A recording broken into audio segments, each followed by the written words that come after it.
The nation's top spy chiefs directly contradicting President Trump on the threats facing America. President Trump continues to rely on his gut, while the intel leaders gave sobering assessments based on what they said were facts. Listen. We have won against ISIS. We've beaten them, and we've beaten them badly. ISIS is intent on resurging and still commands thousands of fighters in Iraq and Syria. Chairman Kim, we have a great chemistry, and we're well on our way. You know, we signed an agreement. It said we will begin the immediate denuclearization. North Korea will seek to retain its WMD capabilities and is unlikely to completely give up its nuclear weapons and production capabilities. I have President Putin. He just said it's not Russia.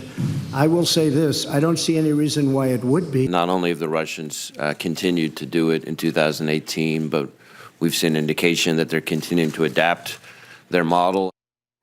All right, joining us now is Independent Senator Angus King of Maine. He serves on the Intelligence and Armed Services Committee. Senator, great to have you. You were there, obviously, yesterday when the intel chiefs briefed all of you. And so what do you make of President Trump's different concept of national security threats from his intelligence chiefs? Well, the first thing is I think Dan Coats, the Director of National Intelligence, really summarized the mission of the whole intelligence community in a beautiful way that I'd never heard before. He said, our job is to seek the truth and speak the truth. To seek the truth and speak the truth. And that's exactly what they did yesterday. There wasn't anything, well, there were some things that were concerning, but the differences with the administration weren't that surprising. This has been the assessment on ISIS, on Iran, on North Korea and on Russia for over a year. So that wasn't surprising, but it is still disturbing that the president doesn't seem to want to listen to the people whose job it is to give him this information. He doesn't have to listen to them, but if you look back over the past 50 years, our major foreign policy disasters were usually based upon either not listening to intelligence or getting bad intelligence. What was the biggest headline from yesterday for you?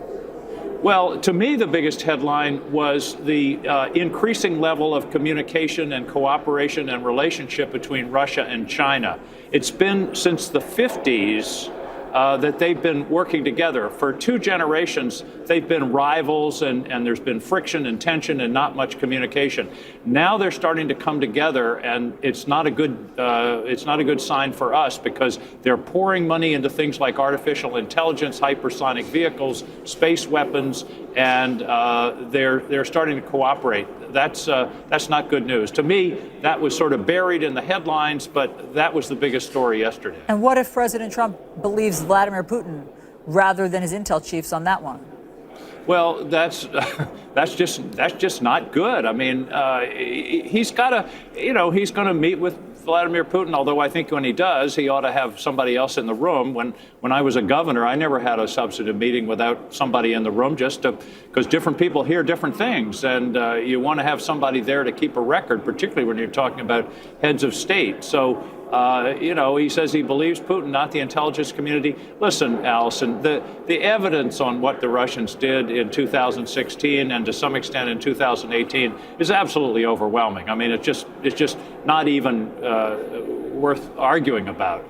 And unfortunately, the president's continued unwillingness to acknowledge that, in effect, harms our ability to defend ourselves because he's telling the American people you have nothing to worry about, when in reality we have a lot to worry about. Yeah. And part of our defenses is knowing what's happening. Yeah, we have something new to worry about that I thought was pretty chilling. I mean, mind-blowing when you see it. So it's called Deepfake video, and it is worse than some trolls in Macedonia creating fictitious stories that are fake news about Pizzagate. You can't believe your own eyes and ears. We have a little portion of what was played for you all yesterday about what a deepfake video looks like and how it could try to affect all of our thoughts for 2020. So watch this video. Sure. This is a dangerous time. Moving forward, we need to be more vigilant with what we trust from the internet. It's a time when we need to rely on trusted news sources. Okay, so that was an actor mimicking President Obama's voice and changing the words that he said. And that is the next frontier in terms of all of these false stories that we'll see online. What did you learn?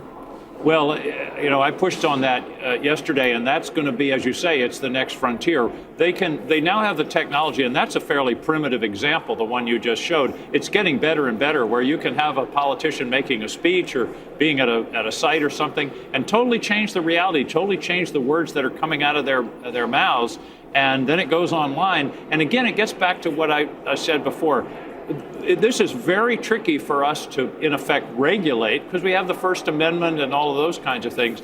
The best defense is for people to be skeptical, to dig in and find out the facts, because this is, listen, as a politician, this is terrifying that a video could surface showing you doing something. It isn't you, and you're not doing it.